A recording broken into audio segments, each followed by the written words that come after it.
अस्सलाम वालेकुम dear Gardner's. इस वीडियो में मैं आपको बताऊंगी किचन वेस्ट के ज़रिए से पौधों के लिए खाद बनाने का तरीका, जो कि पौधों के लिए बेहतरीन है। इससे पौधे खूबसूरत और ज़्यादा फलदार हो जाएंगे। किचन वेस्ट के ज़रिए से खाद बनाना बहुत आसान है, कोई भी इसको आसानी से घर पर बना सकता है। ये खाद बनाने और इस्तेमाल करने के बाद जब आप नतीजे देखेंगे तो यकीनन आप हमें अपनी दुआओं में ज़रूर याद करेंगे।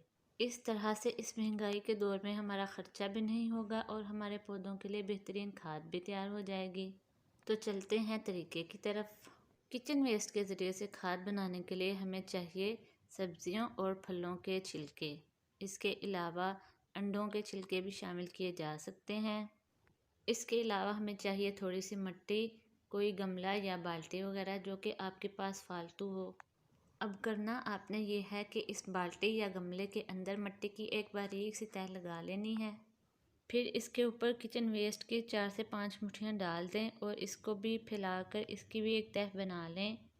इसके ऊपर मिट्टी की दोबारा से एक तह बनाएं, इसके ऊपर दोबारा से किचन वेस्ट की तह बनाएं, फिर मिट्टी की तह, फिर किचन वेस्ट की तह। इस तरह से जितना किचन वेस्ट आपके पास मौजूद है इसकी तह बनाते जाएं और इसके ऊपर मिट्टी की तह बनाते जाएं। याद रखें सबसे ऊपर वाली तह मिट्टी की होनी चाहिए। अब इसके ऊपर थोड़ा सा पानी छिड़क कर इसको छांव में किसी जगह हिफाजत के साथ रख दें जहां पर बच्चों की पहुंच ना हो। कोशिश करें कि यहाँ कोई जानवर वगैरह भी ना पहुंच पाए। इसको ऊपर से ढक दें तो ज़्यादा बेहतर रहेगा।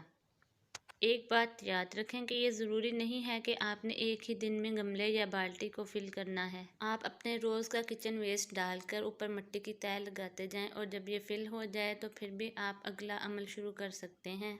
जब आप इसको फिल करके रख देंगे तो 2.5 से 3 माह के अंदर आपकी किचन वेस्ट की खाद बनकर तैयार हो चुकी होगी। अगर वो खुश्क हालत में हो तो भी अच्छा है और अगर वो गोबर जैसी हालत में हो तो भी बेहतरीन है। अब इसको आप निकाल कर किसी शीट पर डालकर धूप में सुखा लें। इसके बाद इसको बारीक करके या छान कर रख लें और 15 से 20 दिन के बाद एक मुट्ठी गमलों के अंदर पौधों को डालते रहें।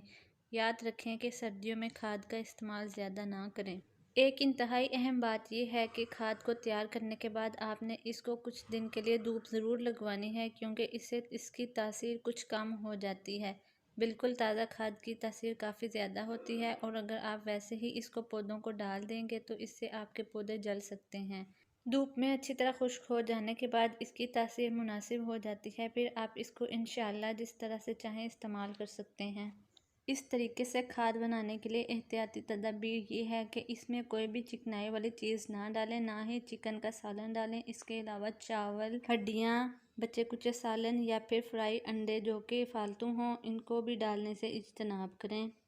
बहुत शुक्रिया। वीडियो आपको कैसी लगी कमेंट सेक्शन में बताना ना भूलिएगा। इसके अलावा चैनल को सब्सक्राइब करें, वीडियो को लाइक करें और अपने दोस्तों के साथ शेयर करें, ताकि वो दोस्त जो गार्डनिंग का शौक़ रखते हैं इस वीडियो से भरपूर फ़ायदा उठा सकें। अल्लाह हाफिज़।